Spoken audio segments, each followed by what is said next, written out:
Indivisible Text Ledge Live. Today is February 5th, 2021, so happy Friday. Very excited to be with all of you today because we're going to do a little reaction conversation to the Texas 87th Legislature Texas House Committee assignments. I didn't have to use that many words, but why not? Joining today are some amazing Indivisible Text Ledge organizers. Ash Hall, the huddle leader for LGBTQI plus huddle. Ash, great to see you. Sharon Kramer, a part of our leads group, as well as onboarding extraordinaire and all things awesome that we need to keep the glue to make this thing keep running. So Sharon, thanks for being here. And Vanessa McDougall, our immigration huddle lead. Vanessa, great to see you. How's everybody doing this Friday at 4-ish, 20-ish kind of time? Good. Decent. Ready for a little rest. Absolutely. Sunny to partly cloudy here. Yeah. Well, as we mentioned, we're going to talk about the House committee assignments, and Ash, Sharon, and Vanessa are all going to share, their perspectives and their reactions to some of these House committee assignments. And that way y'all are aware of some of the concerns or some of the impacts as we continue to get closer and closer to seeing bills move forward within the legislative process. And so I'm not going to pick on anyone specifically, but if anyone would like to go first to maybe share some of your initial reactions, go for it. Sharon. Well, all things being Texan as they've been for a while, I just want to tell our listeners and viewers, when you find that there is legislation, laws, attitudes, actions being planned, and you don't like them, don't get mad, get busy. Come find us. At least subscribe to our newsletter. If you subscribe to our newsletter and you think, I got a little bit more time, I got a little bit more gas in the engine, and I think I'd like to get a little bit more involved, then join us. And we'll explain to you levels of participation and activity, and we will find a good outlet for you. It's the best kind of thing to do for yourself and to do for your state. And you can even make impact to a future. If you're like me, you can even make an impact to a future you may never actually see. I know that sounds fatalistic, but I'm really very optimistic about what we can do together. So listen to my colleagues and see what they have to share with you. Thank you. Awesome. Thanks, Sharon. And we're actually going to have another member join us here. Cheryl's going to join us live, and she's going to get a little surprised to know that we are already live. So let's bring Cheryl in and see if she's good. Hey, Cheryl, we're on the live stream.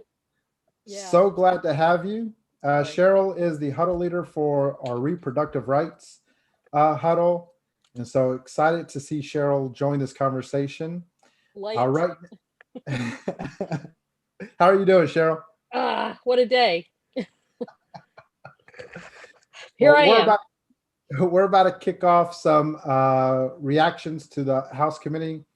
Sharon, just to the message you just had around taking action or get busy is completely true. If you want to see an impact for our state legislature, get involved. And these are some key huddle areas that you can get involved in as well. Who else has reactions based on the Texas House committee assignments?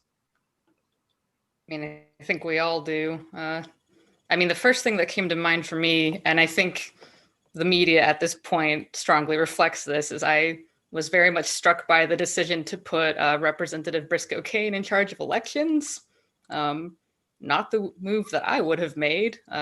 Seems like a direct attack on our democracy, as far as I'm concerned, especially given that he's involved in legislation this session that makes it harder for people in residential care facilities to vote by mail during a pandemic, no less, and that he's also involved in legislation that would purge people from the voter rolls, kind of like what we saw last session with the acting Secretary of State, Whitley. So not terribly optimistic about what we're going to see out of that committee. I think we're going to see a lot of voter suppression bills, and we're going to have to work really, really hard to fight those. And that matters to me a lot as somebody who's running the LGBTQIA plus huddle, because it's going to be that much harder for us to vote in folks who respect us and want us to have our rights protected if we're going to be gerrymandered and put into districts where people are, more likely to vote for folks that do not respect us and would rather silence us, make us invisible, harm us in different ways. So deeply concerned about that. Yeah, definitely. He was the top of the headline of all of the announcements. We've seen a lot of the news cycle and the news stories around Representative Briscoe Cain's assignment. And you make a great point about also the voter purging, that, that there's all of these different tactics and different ways that unfortunately can make it harder for Texans to vote come the next election. Yeah, did anyone else have thoughts on that?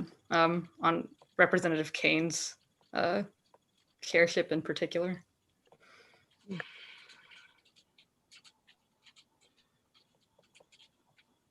Go for it. Jump in. Vanessa, looks like you wanted to say something, but. Oh, yeah, no, I'm also disappointed in that. Texas is already the state where it's hardest to vote of all. And there's been, so I'm not representing my employer right now, but I do work in the security industry. And I mean, there's just never been any evidence at all of, organized voter fraud. I mean, it's just a non-issue. And so it's very frustrating to me to see our state continually making voting harder to try to address this issue of voter fraud that doesn't actually happen and nobody has any evidence of. Exactly. Yeah, and in the in the security industry, there's often a tension between usability and security. I think we're all familiar with this. It's if it's harder. Yeah, I mean, I think we're all familiar with this in our personal lives. And what I see regarding voting is that we've like so over secured it that people are having a hard time using it. Does that make sense? I think so. I mean, there's a point, I think, where something becomes so completely inaccessible that it's not even a matter of security anymore. Yeah. Like, what does security matter if no one can use the thing you've created? Yeah. Yeah. And I think that's the direction that Representative Cain would take us. So I'm pretty nervous about that. I think our democracy huddle has its work cut out for them. And so I'm hoping that we can all lend a hand to them as much as possible. Absolutely. Yeah. Sharon, I saw your hand raised. Yes. Oh, Cheryl. Sorry. Oh. No, it wasn't me. Well, I just have this to add about, yes, our democracy huddle has its work cut out for it, and they are settled in for a long haul. But they're welcoming new members because they'll need some refreshments. Yes. And they're also going to be on redistricting, right? Mm-hmm. Yeah, that will go on a long time. It will. And I thought the committee chair assignment for that was also particularly curious. In that case, it was Representative Todd Hunter. There are actual documents from federal court where he is called out by name as having gerrymandered maps to specifically lock out Latinx voters from having their voices heard. And so the decision to put him in charge of this committee, I think, it's probably a poor one. I mean, I try to keep the idea open that maybe he can redeem himself, but not the move that I would have made if I were in charge. And I would certainly be on guard if I fell into any marginalized category of persons in Texas, knowing that he is in charge of this process on the House side. Can I ask a question going back to the redistricting? Since we know that the maps aren't going to be out until June or July in a special session, are these committees going to hold up through there? Yes. Okay. So we're continually screwed, not just little screwed. To an extent. I'm still hopeful that we can get lots of hearings and lots of public participation and eyes on this, and that will provide the pressure necessary to make these maps at least slightly more fair. But that's just what I subscribe to as an organizer. We have to try, you know. It looks like Sharon was gonna have to leave early, so she's made her exit. And so definitely her call for joining us is a big opportunity with this. And yet, Ash, I think with the House committee assignments, you know, there's really a feeling that the Senate, because of how they continually change the rules to where bills that are going to get heard or bills that are going to get moved are really up to the Republican majority that's there. And so everyone kind of anticipates that Republican priorities are going to be front and center when it comes to the Senate. This is why the House assignments become so important, because the House has the potential to, you know, keep the Senate at bay, to keep things even, to keep things accountable. And with everything that's been shared so far, with the election committee chair being Representative Kane, and then the redistricting committee chair for the House being Representative Hunter, it's looking like the Republicans within the state legislature are aligning all of the components they need to really force what they want to happen when it comes to voting, redistricting, and just elections as a whole. And I think that's why Briscoe was such a top headline, because, you know, that balance does not look like it's going to be able to happen within this space when we just look at the chair committee assignments. And the chair committees in our state legislature have a lot of power and have a lot of decision-making power that moves legislation forward. So this is why this is such a big concern for everybody right now.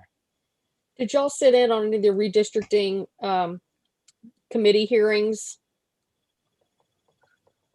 I sat in on the Central Texas one, and Sarah Eckhart made an impassioned plea for illustrative maps from the demographer so that they could get a head start on something to tell people where the bottlenecks and the problems were going to be. So, and he seemed receptive. I am hoping that she gets enough data points to show some of the movements and some of the data that she was looking for, so that we'll know where the problems are going to be. Everybody to a point said Austin was a sham, and we know they're going to do the same thing to Houston now because it was, you know, went Democratic. But it'll be interesting to see where they draw the lines preemptively to the census, if they get the data, if she's able to get it. She was brilliant, by the way. She was really brilliant in her testimony. Glad to hear it. Yeah, that is good to hear. And I think that's where some of these key things that partners have been sharing, and also within Indivisible Text Ledge have been sharing around, you know, this concern with who the chairs are can make it feel like, oh no, we don't have a recourse for this now. But we absolutely have the opportunity to still stay engaged, to give testimony, Ash, like you were saying.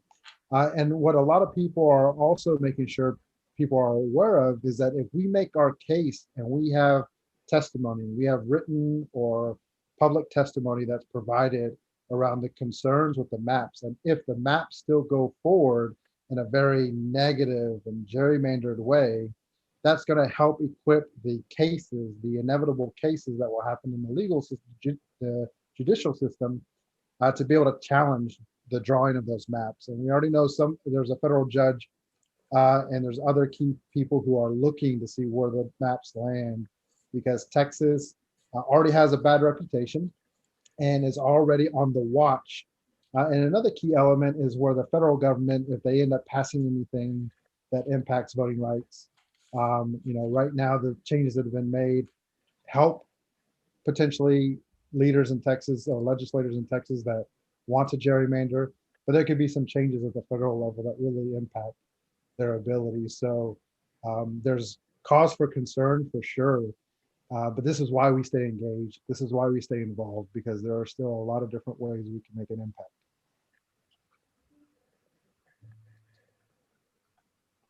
Go ahead, Vanessa. It looked like you were gonna jump in. Oh yeah, I was just thinking that it's a common misperception that, oh well, like why should I bother trying? There's a Republican trifecta, like they're just going to do whatever they want anyway, and sometimes they do, but sometimes we are able to shine enough light on an issue that we do manage to carry good bills across the finish line, or kill bad bills. And even when we don't succeed, it does make a big difference to change the narrative, that people came out in force and explained why this issue is important to them. Absolutely. I've been on the losing side of many, many hearings, mostly affecting the LGBTQIA plus community.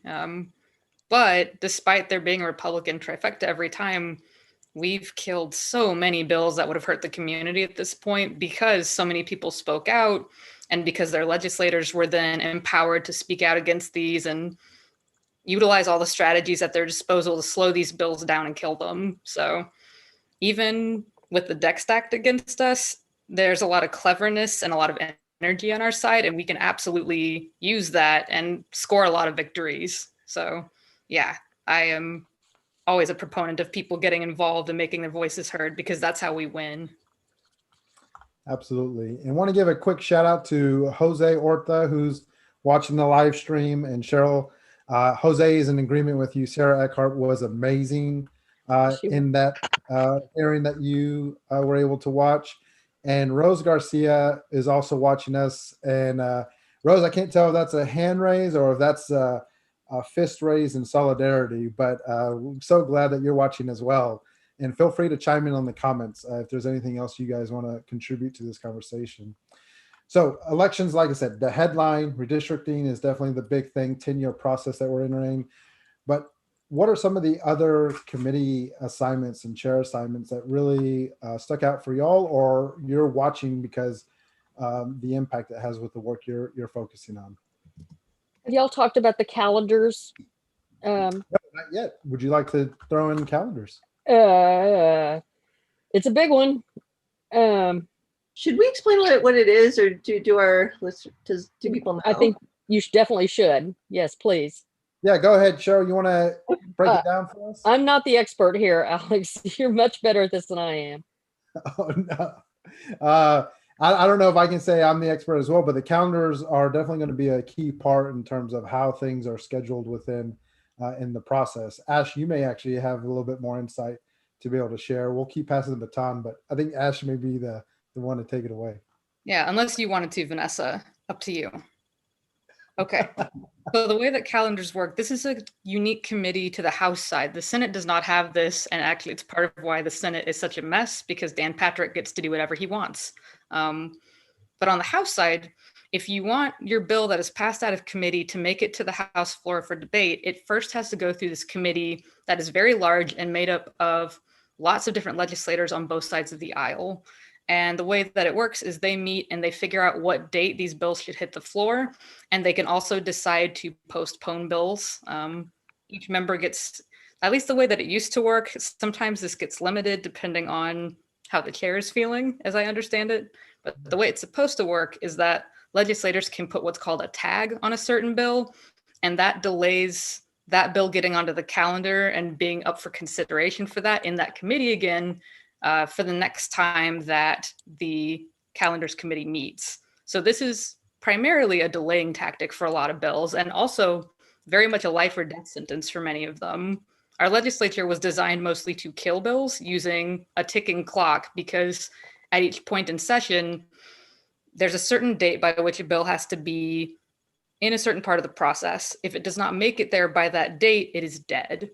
calendars is one of the ways that the House ends up destroying a lot of bills, because if it can't get out of that committee and can't hit the House floor in time for the deadline, the bill dies in that committee. So that's how that works. Awesome, awesome, awesome. Yes, Ash was the perfect person to break that down. So Cheryl, you wanted to highlight who was assigned to the calendar committee. Well, I'm always looking for my anti-choice people, and there they sit.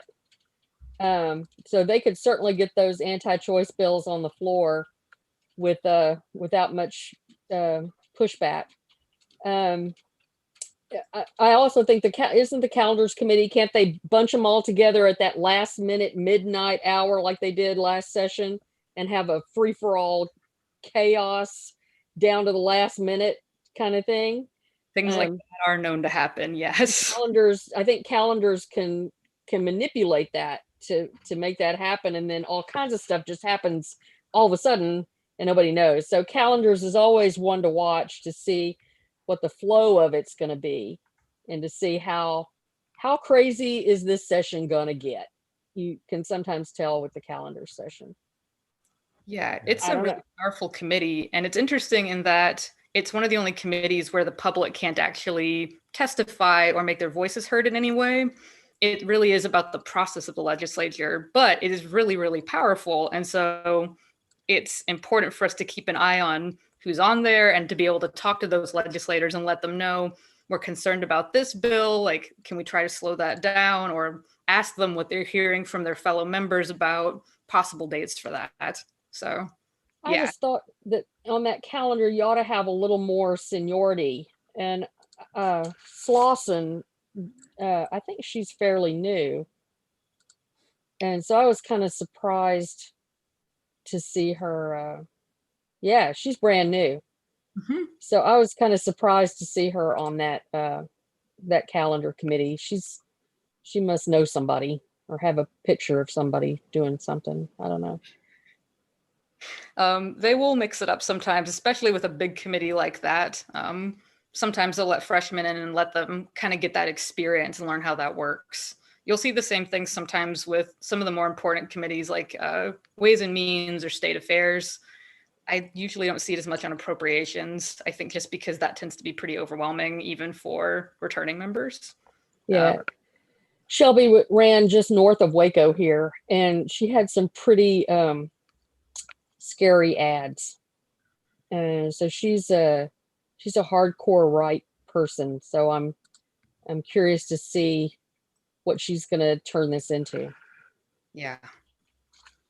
Good news being, at least she's not the chair or the vice chair, so True. could be worse. Yeah. In fact, great conversation with the calendar.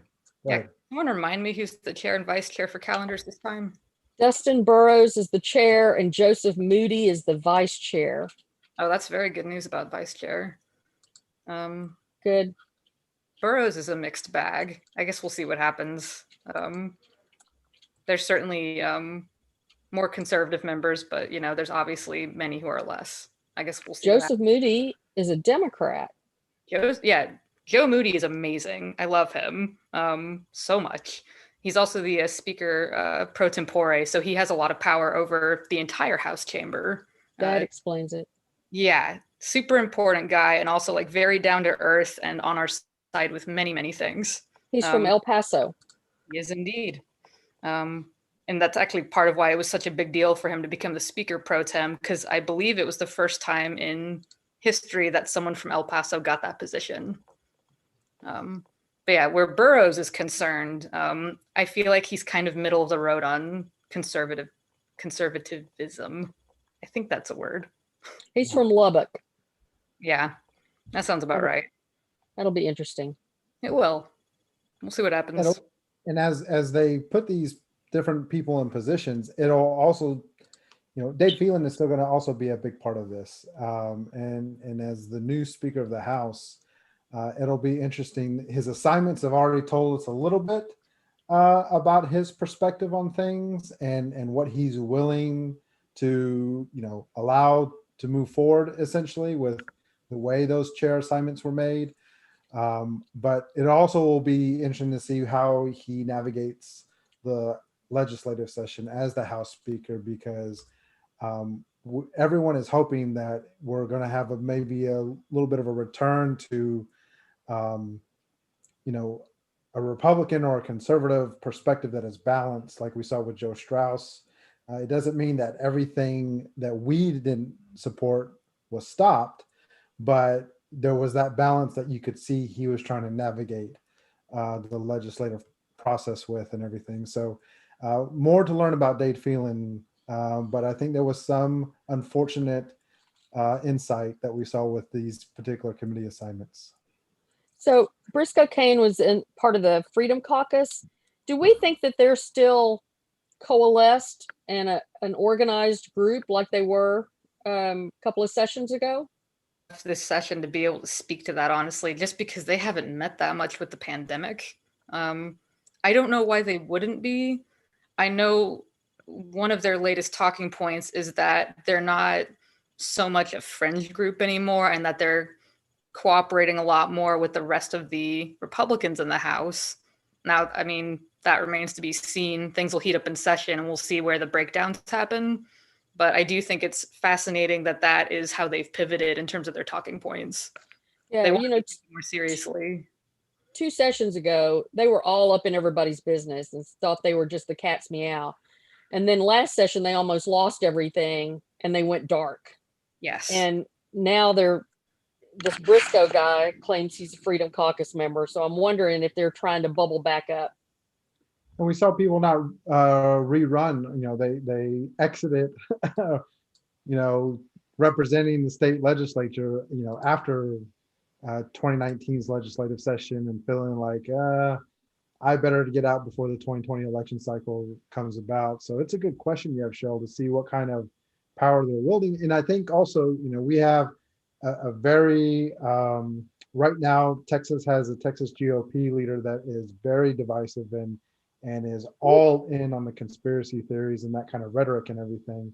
But we've seen within the state of Texas that there are starting to be these factions. El Paso had their, you know, division of their GOP party within that space. And so as these pushes are being made, and also depending on what kind of reaction they get from Texans, and this is why we want everyone to be engaged and taking action and having their voice heard, it'll be interesting to see if the faction within the state legislature starts to divide and there starts to be a lot of infighting based on some of the people we may expect from a quote unquote Freedom Caucus. You know, we'll see, like Ash said, how they end up organizing this session, but a lot of interesting things to look out for. Absolutely. I'm going to actually take a moment here real quick. We're going to dive into some more committee assignments that are interesting and just reactions that everyone has. But while we're doing that, I want to show everybody really quick the website where they can go to the Texas House of Representatives that we are pulling from as we're talking about this. And so let's pull their website up real quick. Let's see. Actually, let me try that one more time. All right, there we go. Okay, so this is house.texas.gov, and this is the Texas House of Representatives webpage. And here you can see a lot of different information on their homepage, but we're going to go to committees that is linked up here on their menu. And this is the huge list of House committees. And as we were going over the elections committee, when you click on the committee, this is where you can see the committee members. And this, you can also then click on each representative to get more information about that specific representative. So with this pulled up, what is one of the other key committees that you guys are looking out for? And we can pull this up for everybody to see. I also want to recognize that we got a question from Jose on the chat on the live stream. So Jose, we're going to get to your question here in just a second. Just want to give you a heads up on that. Well, I'm always looking for public health.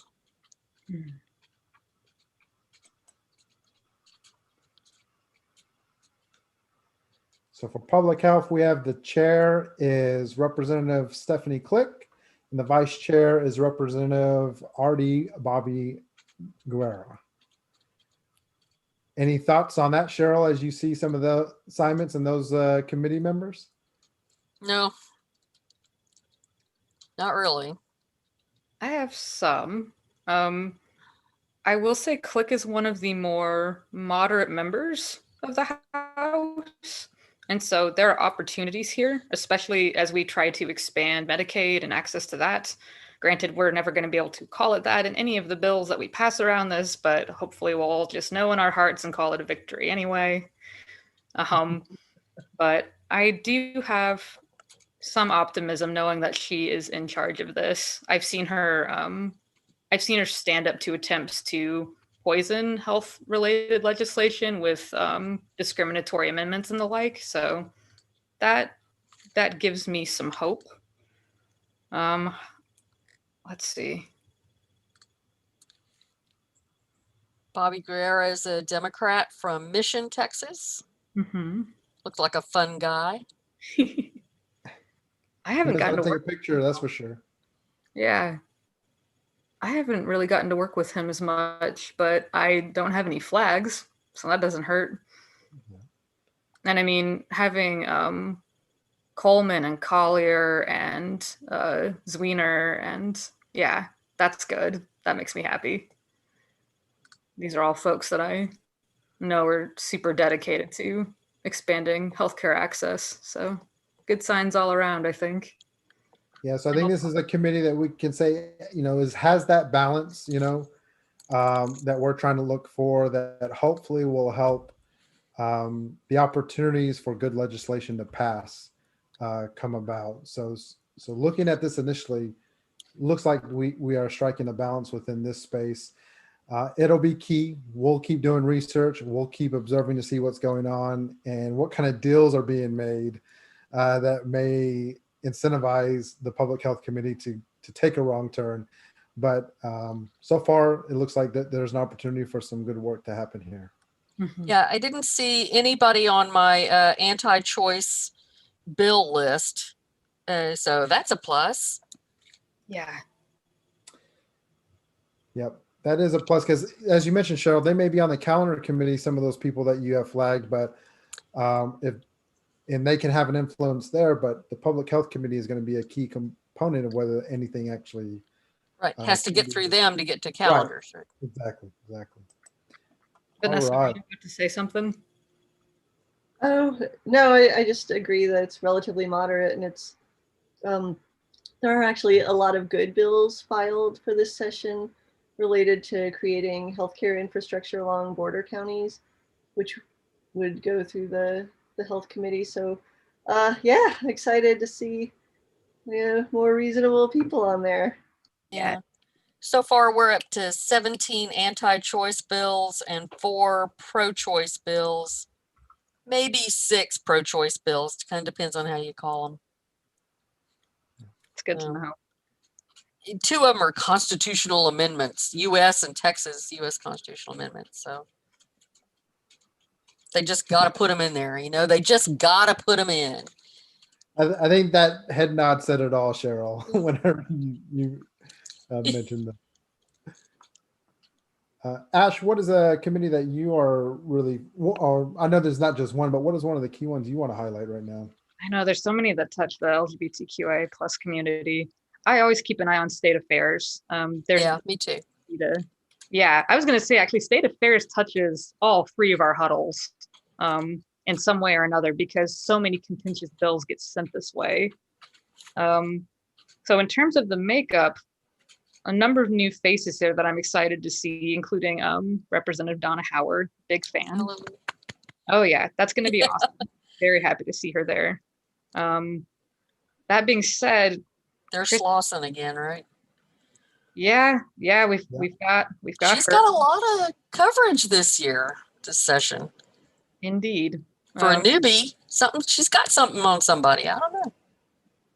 Either that or they've realized that she invigorates the base somehow, is my guess. If they can get Republican voters excited about voting, about participating in leg session, then they'll absolutely parade somebody around that can do that. She had a lot of guns in her commercial. up in Stephenville. So there you go. I'll do it. Pretty hair and guns. So Yeah, I could see it. I'm still doing my research on Representative Patty. Overall, I'm not extremely thrilled by this decision, I'll be honest. I have seen a lot of folks take this position as chair, though, for this particular committee, and they've sort of come to it the way that a lot of more moderate Republicans have come into the speakership. They try to be a lot more measured and more respectful to folks they disagree with.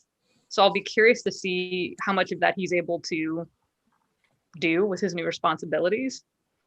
But I still need to do more research. I don't know. I'm not sure what to make of him getting that assignment. Honestly, I was really hoping it would be Representative Harless, but I'm guessing that they thought he was maybe too moderate. I don't know. Yeah, that'll definitely be interesting. I want to highlight one of the questions from Jose that we got. He says, do you think SB 36, HB 219 bill to abolish Confederate Heroes Day will pass the session? I mean, I doubt it. I wish it did. We can keep our fingers crossed. Yeah. And one of the main reasons it seems unlikely is ultimately Governor Abbott would need to sign that bill, right? And if it did get all the way to his desk, do we think he would veto that effort? And that would be, I think it has to get through Dan Patrick before it gets to Greg Abbott, and I don't think it's getting past Dan Patrick. Excellent point. Yeah, I think anything that we love, the stopping point on it, no matter how popular it is probably going to be Dan Patrick. So. And Glodell also joined us online and is asking about redistricting committee and elections committee. And Glo, just to give you a heads up, we led with that conversation. We'll probably circle back because it is such a big headline moment when we come to the end. But we will probably touch base on that a little bit towards the end of our conversation. Thanks so much for y'all tuning in. Keep the questions coming. If we don't have an answer for you, we'll definitely kick it to our issue huddles so that they can start looking into some information, and we can maybe highlight it in a future live session or in our newsletter or in other ways that we try to get information out to Texans. So be sure to follow us, like our pages, join our newsletter, and we can get that information out to everybody. Yeah. All right, let's go to another committee. Oh, go ahead, Ash. Before we navigate away from state affairs, Yes. Representative Patty, I think Vanessa would be the best person to discuss what this might mean for any immigration related bills that go to state affairs, because there's more of a history there, right, Vanessa? Yeah, he was the guy who sponsored the bill in 2019 to ban what's called sanctuary cities like Austin, who do not turn people over to ICE. After they have contact with the police. And I know this because he bragged about it on his campaign website, along with talking about we need to secure every inch of the border.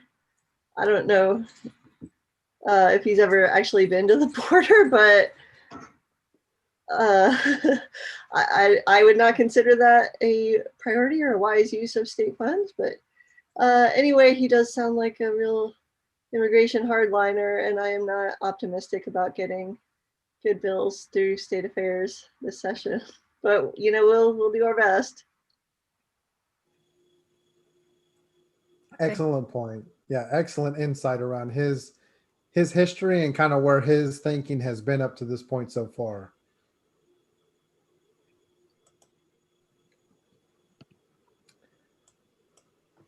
All right.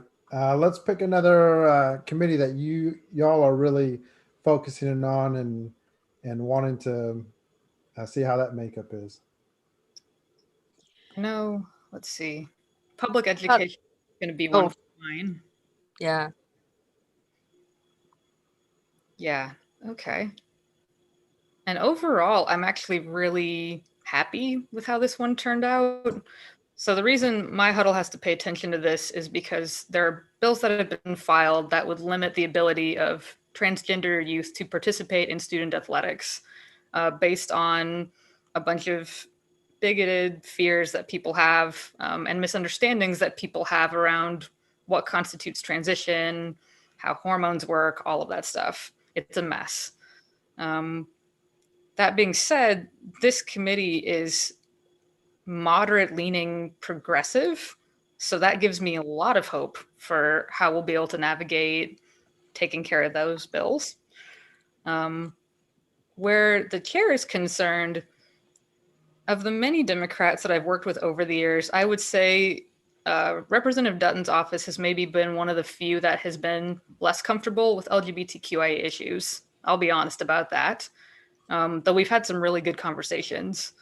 That being said, I think where there's a really big opportunity here is for folks who are in his district, who are allies in particular, to go ahead and contact his office and make it clear that they support transgender students, that they don't want this bill to get a hearing, and generally make it easier for him to avoid having a hearing on a contentious bill, because I'm sure that the opposition is also going to be pushing him to have the hearing. And what we have found is that every time there is a hearing that affects trans students, or rather transgender youth in Texas, and by affects, I mean attacks, we actually see a spike in the number of calls to the Trevor hotline from Texas, which is really concerning. The Trevor hotline is an LGBTQ suicide prevention hotline. So as much as possible, we want to avoid hearings on bills that would hurt LGBTQIA plus kids.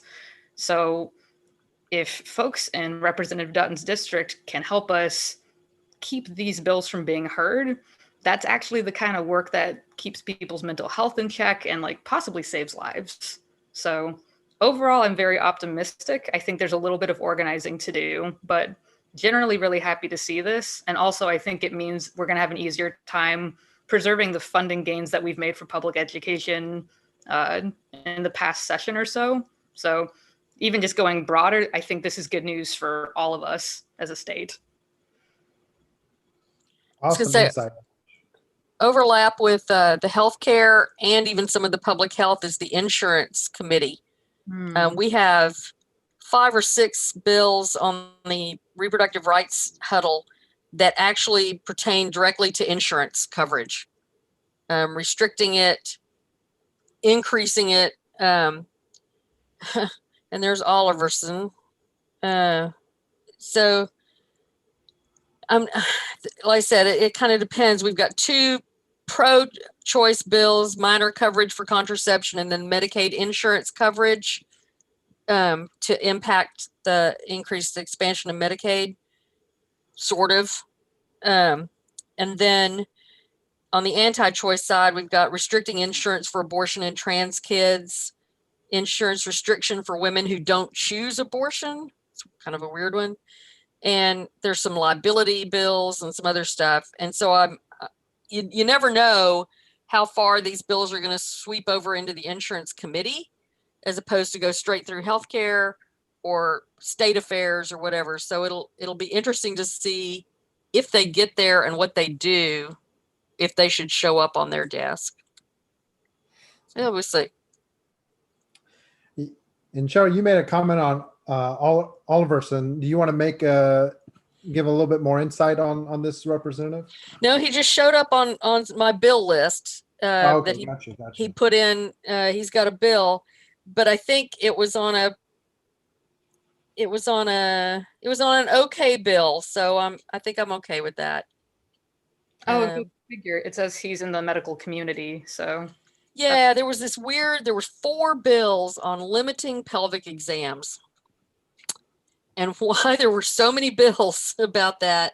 Zaffarini, Ramos, Johnson, and then Oliverson threw one in at the last minute. And I think they're just trying to clean up the existing bill. So maybe they all got on board or had lunch and decided to all go do that. I don't know. I mean, who knows how these flurry of activity, huh? Yeah, I mean, all of a sudden for for one topic, I mean, almost identical bills to get 4 filings. It's like, all right, but I think we're going to end up ignoring it on the reproductive rights huddle because it our expert in bill reading said, yeah, it's okay. So we're going to let it go. In this committee, the insurance committee seems to be, there's some of these representatives I'm not as familiar with, but it seems to have a decent balance of some strong voices that could help bring some attention or even potentially help stop bad legislation. So there seems to be some strong advocates here, looking at Representative Israel, Representative Romero, and Representative Gonzalez. So it'll be interesting, like you said, to see what comes through this committee and what tries to get passed based on these different areas that they could impact. Actually, this one gives me some hope, seeing Representative Israel on there for the Medicaid insurance coverage, Rosie's Law. Mm-hmm. I think that's a positive. And then HB 835, which is increasing minors' coverage for contraception, for long-acting reproductive contraception. That would be a great thing for kids. So I'm hopeful, sort of, maybe. Going into the legislature, you're never completely hopeful, Right.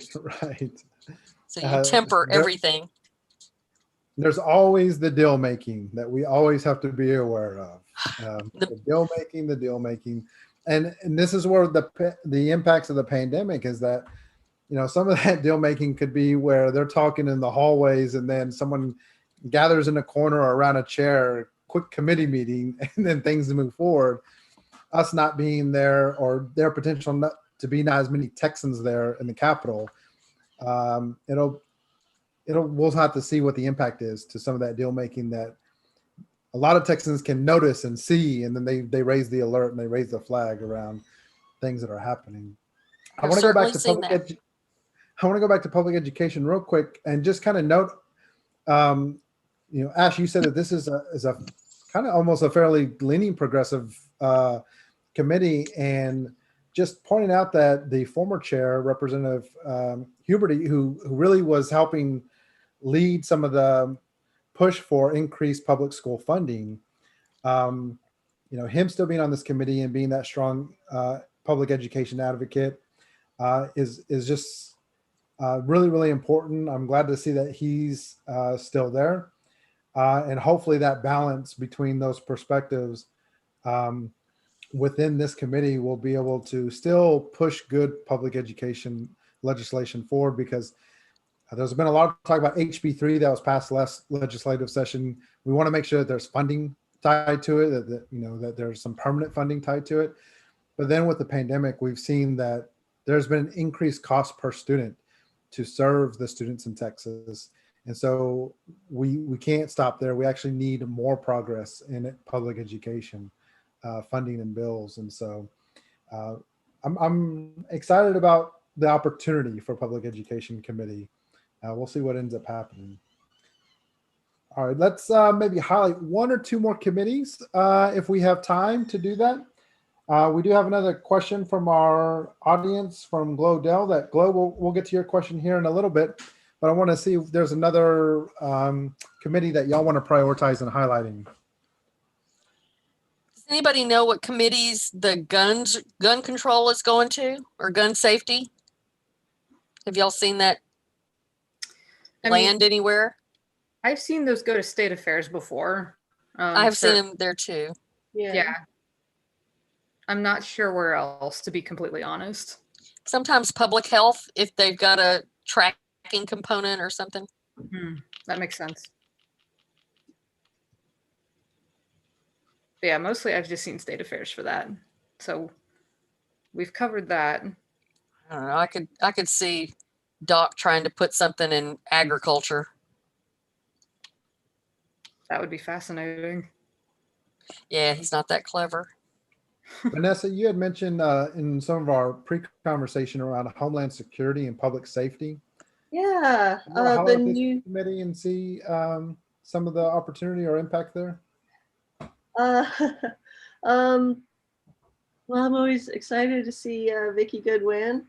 The chair of the committee, James White, is a real, I guess, big police supporter, very into, back the blue, support the police kind of thing. We could have immigration related bills headed to this committee. I haven't found anything he's said particularly about immigration, but anyway, that's his focus. And I think that's the kind of bills we're going to see moving through that committee, is a lot of, police support kind of bills. So he's from Houston. Does he get along with Acevedo, the sheriff down there? Oh man, I don't know. It's a good question. Interesting research to do. Yeah. It always makes my blood run cold to see Tenderholt on anything, but Agreed. Yeah. And with that kind of perspective, Vanessa, that you're seeing from Representative White, we know Governor Abbott's one of his big things that he's focusing on is, Austin, looking to reallocate funds to different services out of the, police funding so that they can serve the people in Austin a little bit more broadly in different ways. And Governor Abbott has really pounced on that as a way of, threatening, legislation that doesn't allow them to do that. Is that something from Representative White because of his language that you can see maybe coming out of this space potentially? Yeah, I could definitely imagine that. Yeah. I mean, I haven't found any specific statements where he said, we're going to punish Austin for, making the forensic department no longer a part of the police, which is actually what the city did. Right. And it's not nearly as scary as Abbott's making it sound. All right. Thanks, Vanessa. Ash, I think we mentioned there was quite a few different committees. What would be the next committee that would kind of be the one to keep an eye on as you guys are looking at different legislation that could impact the huddle, the LGBTQI plus huddle? We'll also be looking at criminal jurisprudence for sure, because we have a number of bills designed to stop what is called the gay and trans panic defense, which is this really messed up thing that people do when they assault and or murder somebody in the community. They will claim that they panicked upon finding out that person's sexual orientation or gender identity and try to convince judges or juries that that is a reason to excuse them. And so we're trying to pass bills that would ban that as an excuse. And so that is most likely to go through this committee. Fortunately, we got a hearing on it last committee with the same chairwoman, Representative Collier. It went really well. And so my hope is that we'll have another really good hearing this session and we'll get even further along. Interesting to see who all is on it. Good news that Representative Crockett is on there. I know that she's a big criminal justice reform advocate. Ditto with my own rep, Representative Hina Hosa. I absolutely love her. And actually, she is one of the authors of one of the bills that would ban that gay and trans panic defense. So I think that would make it more likely to get a hearing. It'd probably be her bill. Cool. Ann Johnson's on there. Yeah, this is freshman Representative Johnson. Yeah, that was interesting to see. Glad to see Representative Johnson is here with her background and everything. Yeah, and I've had good conversations with her office. She is also looking at filing a bill that would help our community get rid of this this defense. So it'll be interesting to see. Yeah, I guess maybe they'll end up having a hearing that just focuses on this particular issue if there's enough bills around it. I know that she is looking at a bill that would be named after a friend of mine who passed away last year that would have to do with making it safer to be LGBTQIA+ in Texas.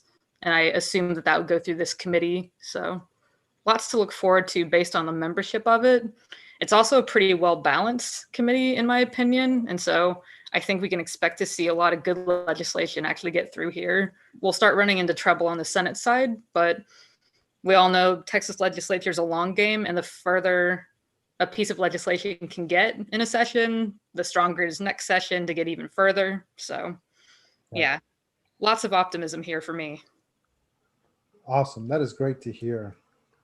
I want to kick it to this question that we had. I'm going to stop sharing my screen here just for a second. Glodell asked, what's your take on House Bill 1359? Any chance the Texit thing will see light?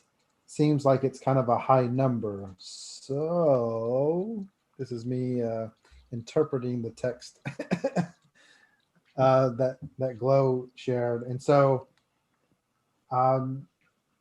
I know that the Texas, I think this is the Biederman bill that was filed. It's not anything that anyone should really take seriously. Is that the secession bill? Right. It's one of those performative bills that get filed that is good to rallying the base. Ash, as you said, some of these representatives, what gets the base excited around certain things, and I think that's just one of those unfortunate little performative things that happen. The viability of that actually happening. There's been a lot of great reporting around secession and all that kind of stuff for Texas. It's a big talk and not a whole lot of follow through that's going to happen. Right.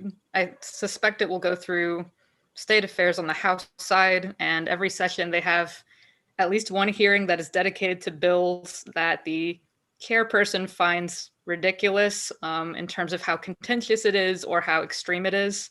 And I suspect if this bill is destined to get a hearing, it will be in that particular hearing in that particular committee.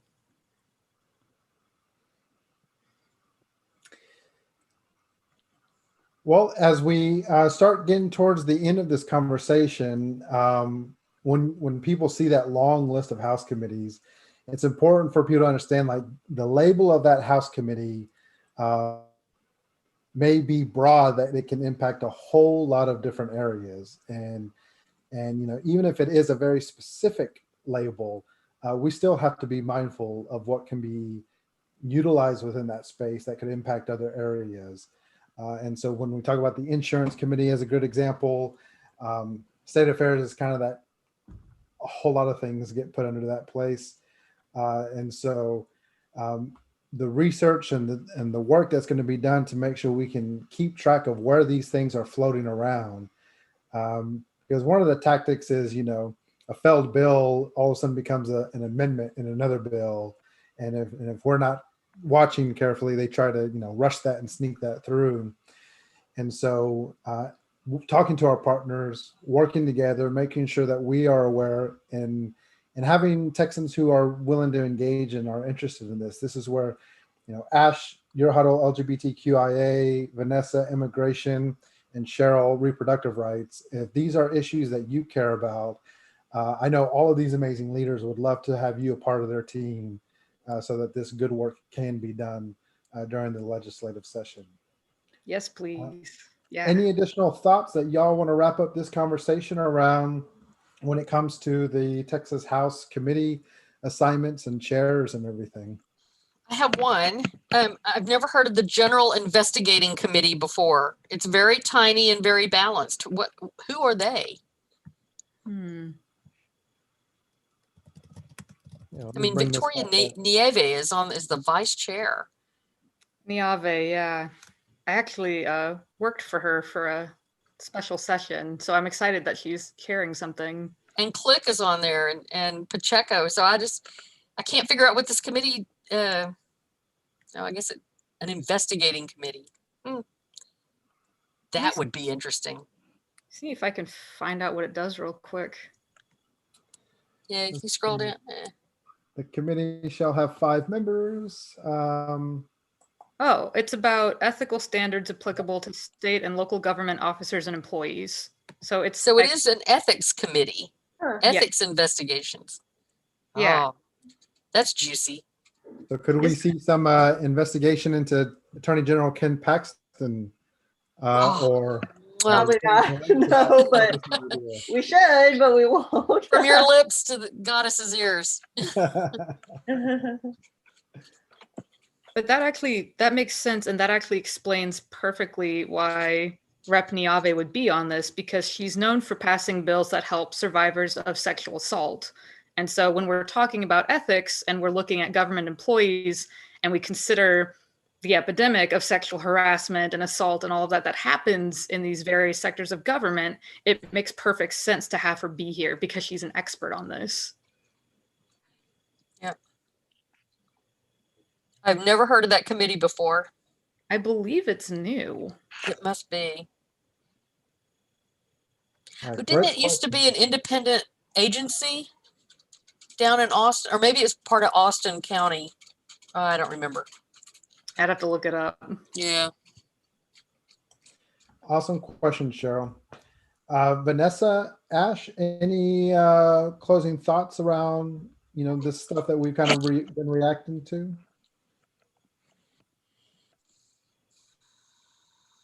Buckle up. Yeah, I mean, I think that this is going to be focused a lot on elections and redistricting this session. Mm-hmm. Yeah, I think where a lot of my issues are concerned, it'll be a pretty similar playing field to what I'm used to. Lots of playing defense, getting a little further each time with some of the good bills. But yeah, I think inevitably we're all going to have to keep an eye on the elections and the redistricting pieces because it's going to touch all of us, especially redistricting with the next 10 years. So yeah, I think we're in for a wild and interesting time. But the interesting thing about the pandemic is that in some ways it's actually made it a lot easier for all of us to participate. And so if you're watching this and you've wondered if you should be involved before, this is the session to try it out. Yeah. Absolutely. It was very easy to testify in the redistricting hearings. I found it to be quite simple.